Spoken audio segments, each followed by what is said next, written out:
Welcome to Cultivating Pleasant Places. Today I want to talk about housework. There's the practical aspect of how do we get it done, but I also like to consider why. Why do we do housework? Why do we include our kids in that and train them to help out with the housework? When I was young, there were a lot of posts going around on social media saying, don't worry, the dishes will be there when the kids are grown. Just enjoy them, spend time with them. Yes, my house is a mess, but we're living life here. And part of me liked those messages. Of course, I want to prioritize time with my children and spend time playing with them. But part of me knew that the dishes still had to get done. I think all moms feel that tension. And a life principle is that if you don't do maintenance on your car, it will fall apart. If you don't do maintenance on the house, it will fall apart. Everything in the world is trying to go from order to disorder. And I want to be someone who brings order out of chaos.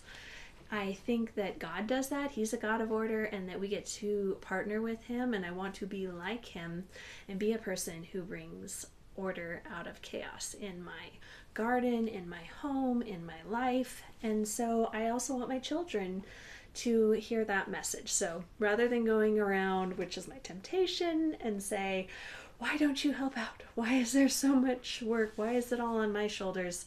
I try to cast the vision for them. So that's my first tip, is help cast the vision for your kids that they get to be people who bring order out of chaos. And I think everyone responds better to that type of vision, where I say, I know it's hard to clean your room, but I want you to be able to find your shoes. I want you to enjoy the peace that comes in having a clean room.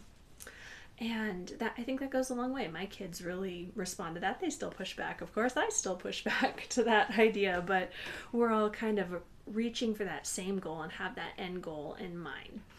Second, there is a little bit of what I call damage control, because as we're living life, trying to develop good habits, we're still doing art projects, we're cooking, we're doing school, and the house kind of starts to get a little chaotic. And so we do quick cleans in between each subject. I'll say, go pick up 10 things or go pick up 20 things. And I have 4 kids, so if each of them picks up 10 things, we're getting 40 things picked up after Bible, after Shakespeare, after music, and it really helps keep everything under control. So that's probably my most practical tip, is do a little bit throughout the day, because if you wait until school's over to start cleaning, you're already tired, and then there's a lot more to be done. So this just kind of helps keep the workload low. Then of course we have chores, and so my kids know they can do their chores before school or after school. I don't know how you structure your day, but they don't get to go do the fun stuff. They don't get to have screen time or play with friends until their chores are done. So that gives a little bit of built-in motivation. They're learning to help out, that they help to make the mess, they can help clean it up.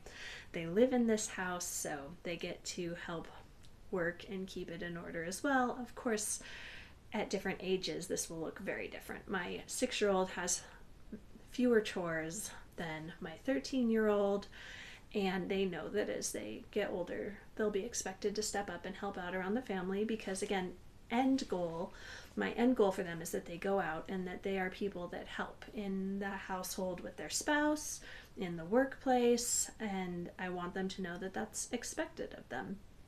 We don't compartmentalize. We work hard in school, but we don't work hard in the house. We just work hard everywhere and play hard and have fun together as a family. My third tip would be, do develop good habits.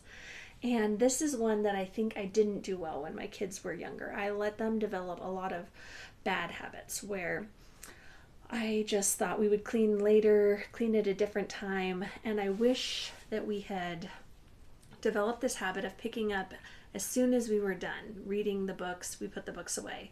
As soon as we come in the door, we put our shoes away. Charlotte Mason talks about habit training, and she says everybody is developing habits.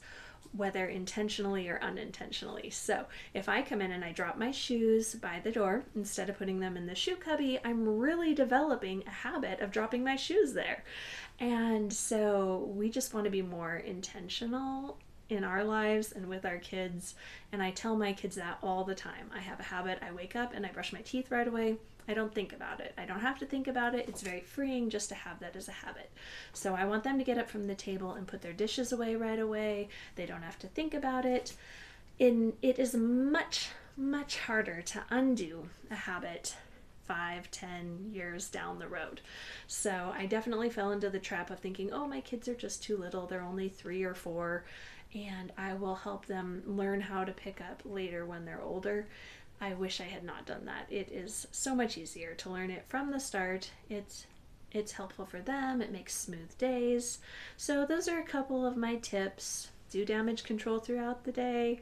Have good habits to begin with, and think about that end goal of who is this person becoming. Don't compartmentalize and think, well, we're just doing school now, or we're just doing housework now. But these are all things in building a complete person, building character that we get to work on at home all day together. So please do share your tips with me. I'm sure you have all kinds of wonderful tips for keeping up on the housework, making the home a nice place where you want to hang out and do life together. So I'd love to hear how you do that.